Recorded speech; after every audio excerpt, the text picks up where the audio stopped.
toilet paper prank taking a tragic turn in Georgia. A popular high school math teacher and married father of two is dead, and one teen is facing multiple charges, including first-degree vehicular homicide. Here's ABC's Faith Abube.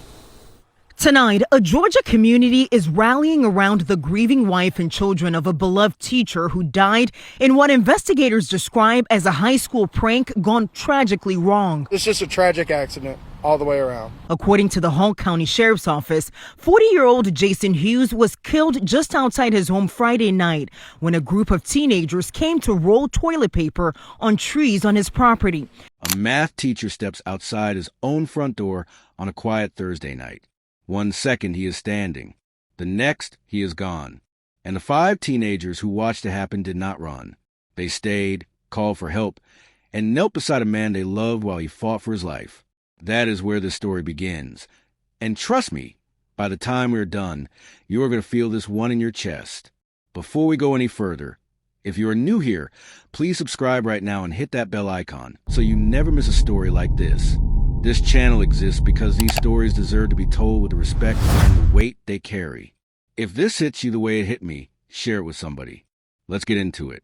On the night of March 5th, 2026, in Gainesville, Georgia, 40-year-old Jason Hughes walked out his home on Northgate Drive and never walked back Indiana. Jason was not a stranger to the teenagers who showed up at his house that night.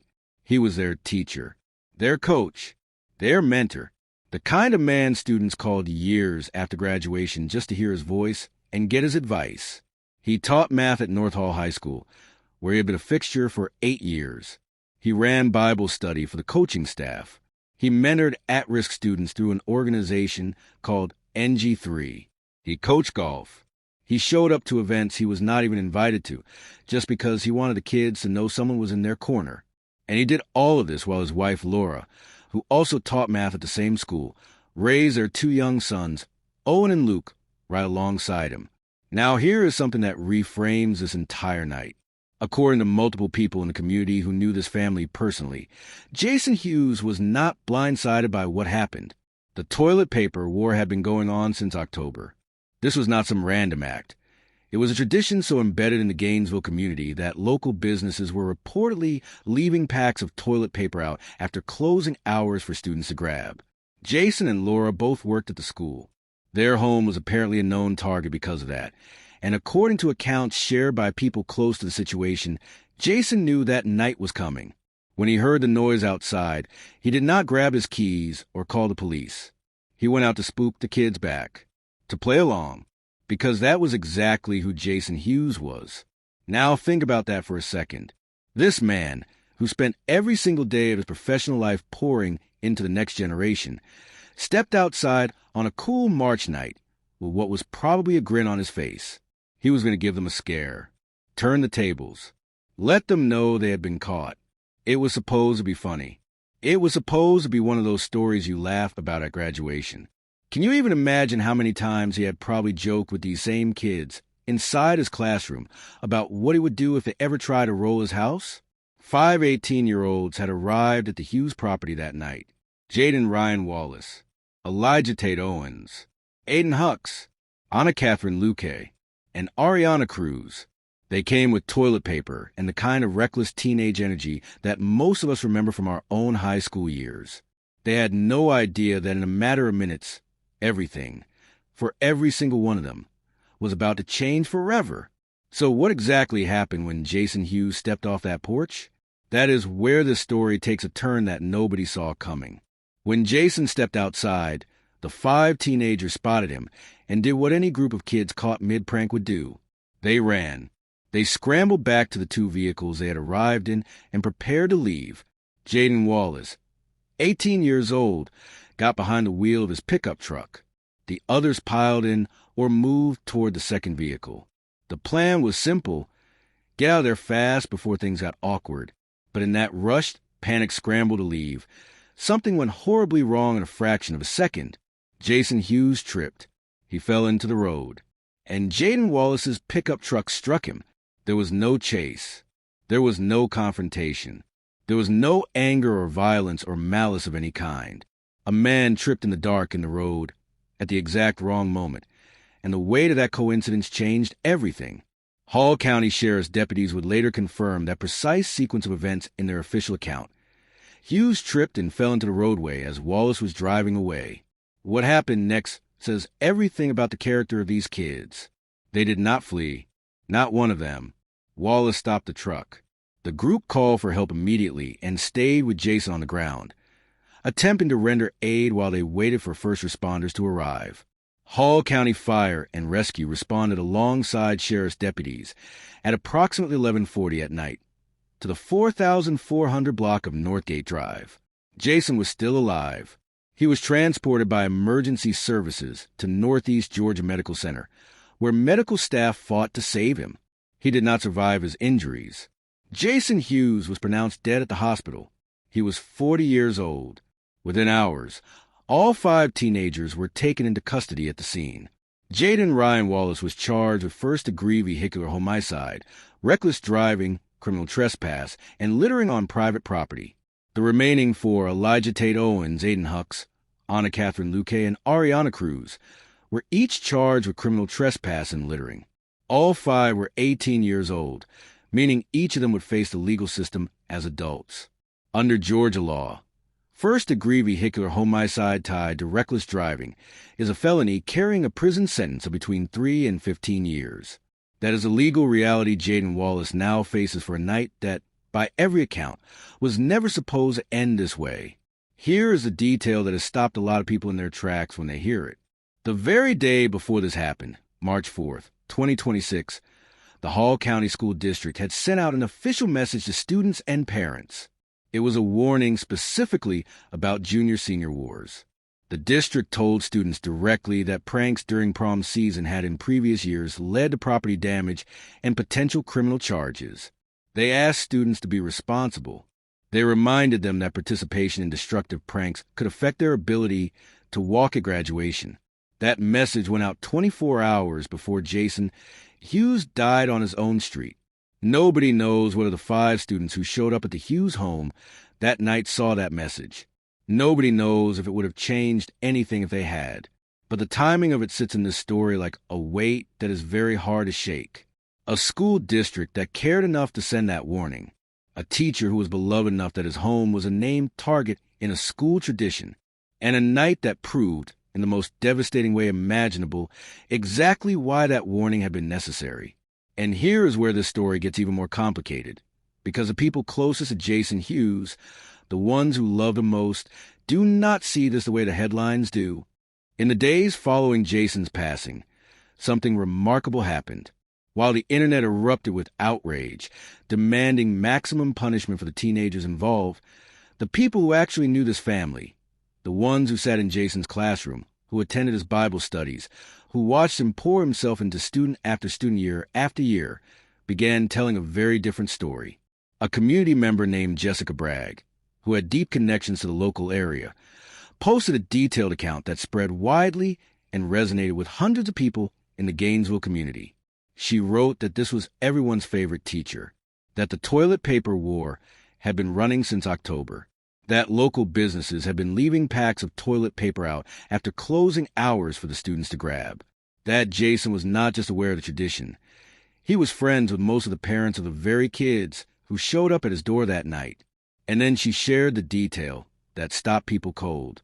According to multiple accounts from people close to the situation, Laura Hughes, Jason's wife, does not want the students charged. Let that land for a moment. The woman who lost her husband, the mother of Owen and Luque, the math teacher who now has to walk back into North Hall High School and face the hallways her husband walked every single day. She reportedly does not want these teenagers to have their lives dismantled by the legal system over an accident. That position is not legally binding. In Georgia, criminal charges are brought by the state. The district attorney's office makes those calls, not the victim's family. But the moral weight of Laura Hughes' reported stance is impossible to ignore and has shaped the way much of the community is processing this tragedy. What Bragg's post also made clear was the broader context of how embedded this tradition truly was. This was not a fringe activity happening in secret. The junior-senior war had community visibility at every level. Students participated openly. Parents knew about it. Local businesses quietly facilitated it, and teachers, including Jason himself, were apparently in on the joke. The point-scoring system that circulated among students awarded extra points for targeting teachers' homes specifically because teachers like the Hughes family were known, loved, and seen as fair game for a bit of harmless fun. Nobody, not the students, not the parents, not the businesses quietly leaving toilet paper on their stoops, ever imagined it would lead here. The 5 teenagers who were at that house on March 5th have not made any public statements. Their families have stayed silent. But the facts of their behavior that night speak clearly. They called for help. They stayed. They tried to help Jason while he was on the ground. These are not the actions of people who came to that house with anything other than toilet paper and a sense of adventure. Back at North Hall High School, the grief was immediate and visible. Students began leaving flowers and golf balls outside the school. Golf balls specifically, because Jason had coached the golf team, and that small detail became the community's quiet symbol of who he was. Former students who had graduated years earlier drove back to Gainesville to stand together on that Saturday and grieve publicly. The NG3 organization, which Jason had served for 7 years, released a statement saying his investment in the next generation would echo for a long time, and that future families would be different because of the way he loved people. Somebody would need help or something, he would always make great conversation. He always had the best smile on his face, and he just seemed like such a friendly guy. It's awful that it happened, and I hate that it happened. I think he was connected through a lot of people, and I think it's taken a toll on a lot of the community because he was very, very big in the community. He was always just, he was very social with people, and he was always at events, and he was always just cheering people on. I was kind of honestly in disbelief. I was like, there's no way. Jayden Maynor graduated a few years ago, but continued to keep in touch with his former math teacher. If I ever had any problems, I could always run and call to him. Like if I had like financial questions or if I just had some personal issues, he was always the man I could call, and he would always be there for anybody. Saturday, he returned to North Hall High School for a gathering inside the school. We grieved together, we laughed, we made jokes, you know, and it was just really bad for the community that we'd lost somebody so special like that. The GoFundMe created for Laura and the boys cleared $181,000 in days. Organizers made clear the funds would cover immediate needs and build a college fund for Owen and Luque, 2 boys who will grow up knowing their father through the stories of every student whose life he changed. The legal process, however, does not pause for grief, and Against Wallace is about to find out exactly what that means. As of the time this video was made, Jayden Ryan Wallace remains the only one of 5 facing felony charges. His case has not yet gone to trial. No court date has been publicly confirmed.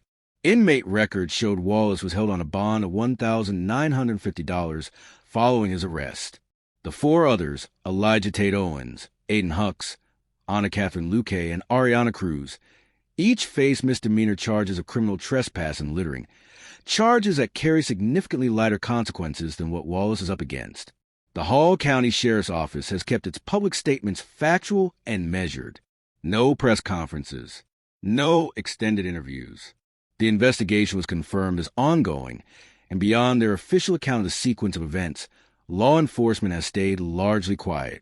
The district attorney's office has not yet made any public declaration about how aggressively they intend to pursue the vehicular ho-micide charge against Wallace, or whether Laura Hughes' reported wishes will factor into that calculus in any way.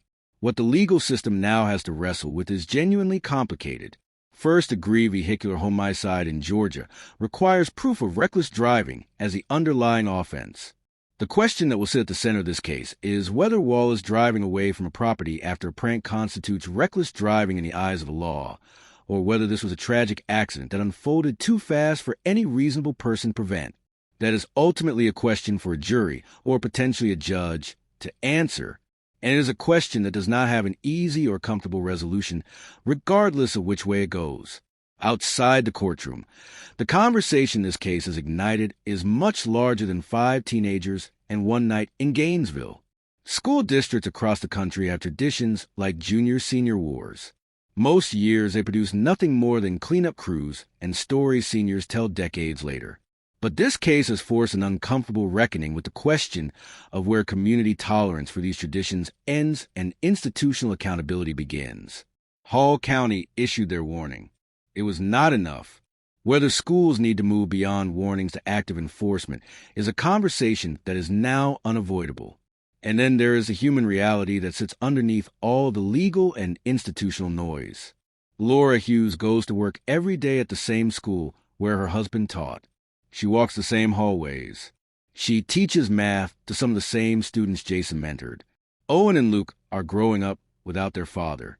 And somewhere in Gainesville, 5 18-year-olds who went out on a Thursday night with toilet paper are living with the weight of what happened on that street. A weight that, by every indication, they have not tried to escape or minimize. They stayed. They called. They tried to help. And they will carry March 5th, 2026 with them for the rest of their lives, just as Jason's family will. Jessica Bragg said it simply and honestly in her post. Those kids will never be the same and will suffer with this for a lifetime as well. That is not a defense of what happened. It is just the truth of it. So here are the questions I want to leave you with today. When a tragedy like this is no villain, when it is genuinely a terrible accident born out of a beloved tradition involving people who loved each other, how does a justice system designed to assign blame actually serve anyone? How does a community grieve together when the loss and the guilt are spread across so many people at once? And what does it say about all of us that we build traditions around these pranks for decades, look the other way, and only stop to ask hard questions when someone did not come home? Drop your thoughts in the comments. I genuinely want to know where you stand on this one. If the story moved you, share it. Because Jason Hughes deserves for people to know who he really was, not just how he did. In addition, subscribe if you have not already, and go check out our other stories on the channel. We will see you on the next one.